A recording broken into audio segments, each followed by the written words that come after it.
আল্লাহ পাক চান যে আমরা যেন জান্নাতে যাই।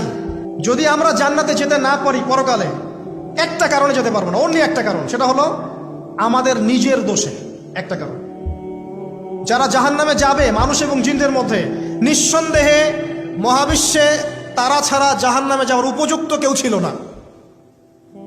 ও জাহান্নামে যাওয়ার উপযুক্ত ছিল বলেই আল্লাহ পাক তাকে জাহান্নামে পাঠাবেন। আর যারাই জান্নাতে যাবে প্রত্যেকেই শুধু আমলের বদৌলতে যাবে না, বরং আল্লাহ পাকের রহমতেই যাবে। আল্লাহ পাকের রহমত যাদের উপরে বর্ষিত হবে তারাই জান্নাতে যাবে ইনশাআল্লাহ। কে আমল দিয়ে যেতে পারবে না। যত আমলই করি বলা যাবে না এই আমলের বদৌলতে জান্নাতে যেতে পারবো। আল্লাহ পাক দয়া না করলে হবে না। আল্লাহ পাক চান যে আদম সন্তান যেন জান্নাতেই যায়। এই কারণেই সৃষ্টি করা, এই কারণেই আপনার ওহীভিত্তিক গ্রন্থগুলো পাঠানো, এই কারণে নবী রাসূল পাঠানো, আলেম ওলামা সৃষ্টি করা, মানুষকে সতর্ক করা, হায়াত দেয়া, বারংবার জীবনে চলতে ফিরতে আপনাকে অ্যালার্ম করা হয় আল্লাহর পথে ফিরে আসেন, আল্লাহর পথে ফিরে আসেন। অ্যালার্ম করা হয় না? বিপদ দিয়ে আপনাকে অ্যালার্ম করা হয় আল্লাহর পক্ষ থেকে।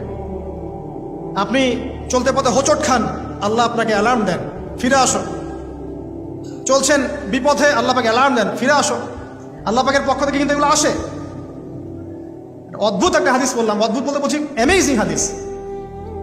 যে একজন সাহাবী বলছেন, সালমান রাদিয়াল্লাহু আনহু, তিনি বলছেন যে যখন মুমিনের উপর বিপদ আপদ বালা মুসিবত আসে, তখন মুমিনের এই বিপদ আপদ বালা মুসিবত রোগ শোকের বদৌলতে আল্লাহ পাক তার গুনাহগুলোকে মাফ করে দেন এবং তার মর্যাদাকে বাড়িয়ে দেন এবং সে আল্লাহর দিকে ফিরে আসার অনুশোচনা করার সুযোগ পায়।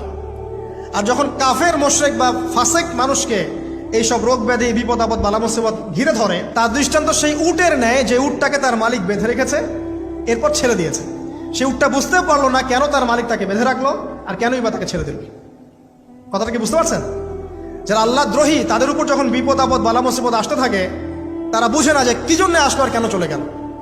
কিন্তু মুমিন ব্যক্তি যারা মুসলিম, আল্লাহর অনুগত, তাদের বিষয়টা হচ্ছে এমন, বিপদ আপদ বালা মুসিবত রোগ ব্যাধি তাদেরকে আল্লাহর দিকে ফিরিয়ে নিয়ে আসবে ইনশাআল্লাহ।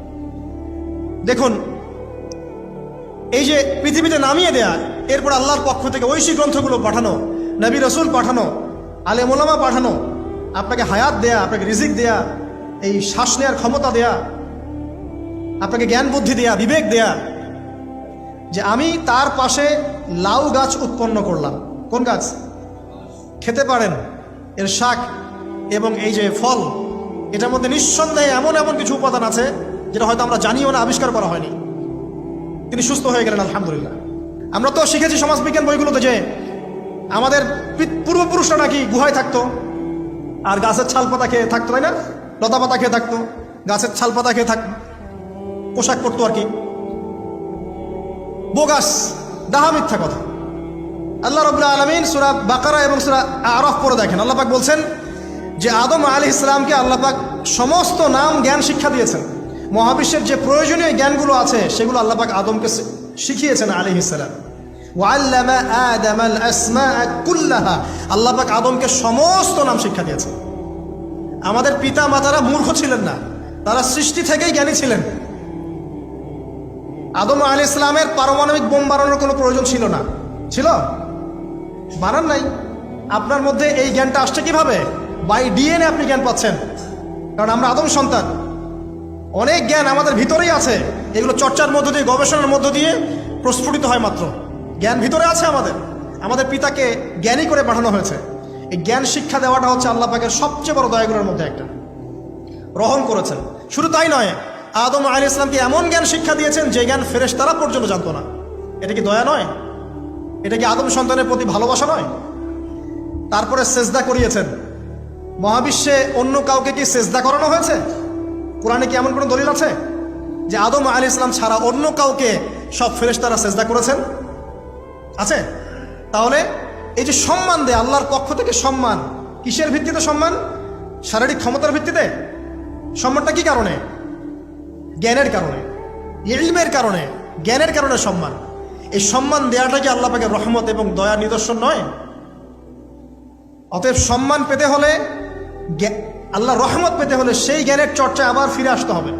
আপনি যদি আজও সেই ওহির জ্ঞানের চর্চা করেন, আল্লাহ পাক এই পৃথিবীবাসীর বুকের মধ্যে আপনার জন্য সম্মান পয়দা করে দিবেন ইনশাআল্লাহ। দেখে নিন, কোথায় যাবেন, যে কোনো জায়গায় যান, নবী ঈসা আলাইহিস সালামকে চতুর্দিক থেকে আক্রমণ করছে ইহুদিরা। আল্লাহ রাব্বুল আলামিন তাকে এমন হেফাজত করলেন, তার কাছে তাকে উঠিয়ে নিলেন। এটা কি দয়ার পরিচয় নয়?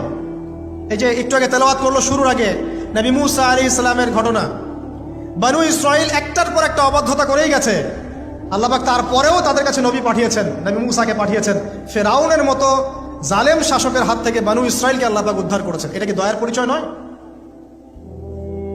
নবী মূসা আলাইহিস সালাম গাছের নিচে বসে আছেন, খাবার নাই, বাসস্থান নাই, কিচ্ছু নাই, বরং তার গায়ে একটা অপবাদ দেওয়া হয়েছে যে তিনি নাকি একজন মানুষকে খুন করেছেন, অথচ তার ইন্টেনশন সেটা ছিল না। তিনি একটা ঘুষি দিয়েছেন লড়াই থামানোর জন্য, ওই এক ঘুষিতেই সেই ব্যক্তি ডেড। এবার তিনি গাছের নিচে বসে দোয়া করছেন, রব্বি ইন্নী লিমা আনজালতা ইলাইয়া মিন খাইরিন ফাকির। আল্লাহ, আমি নিঃস্ব অসহায় হয়ে এখানে বসে আছি, তুমি আমার উপর তোমার যে রহমত পাঠাবে আমি তার ভিখারি হয়ে বসে আছি। দোয়া করার সাথে সাথেই ওই শুআয়ব আলাইহিস সালামের মেয়ে হেঁটে হেঁটে চলে আসলো। তিনি স্ত্রী পেলেন, তিনি শ্বশুর পেলেন, একজন নবী পরিবার পেলেন, বাসস্থান পেলেন, চাকরি পর্যন্ত পেলেন। 8 বছর তিনি রাখালি করেছেন শুআয়ব আলাইহিস সালামের ফার্মের মধ্যে। দয়া মুহূর্তেই চলে আসবে, শুধু আল্লাহর দিকে অভিমুখী হলেই হয়, এগুলো দয়া। আইয়ুব আলাইহিস সালামের কথা মনে আছে না? দীর্ঘদিন রোগে ভুগছেন, চিকিৎসা হচ্ছে না, ভালো হচ্ছে না, শেফা হচ্ছে না।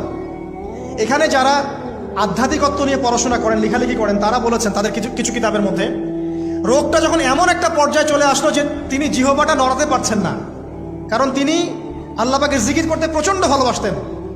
এক পর্যায়ে রোগটা এমন একটা জায়গায় চলে আসলো যে জিহ্বাটা তিনি নড়াতে কষ্ট হচ্ছে।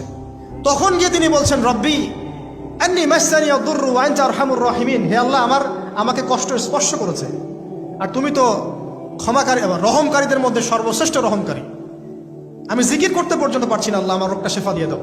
বলার সাথে সাথে আল্লাহ রাব্বুল আলামিন প্রস্রবণ ঝর্ণা তৈরি করলেন, এখানে গোসল করো, শেফা হয়ে গেল। এগুলো কি রহমতের পরিচয় নয়?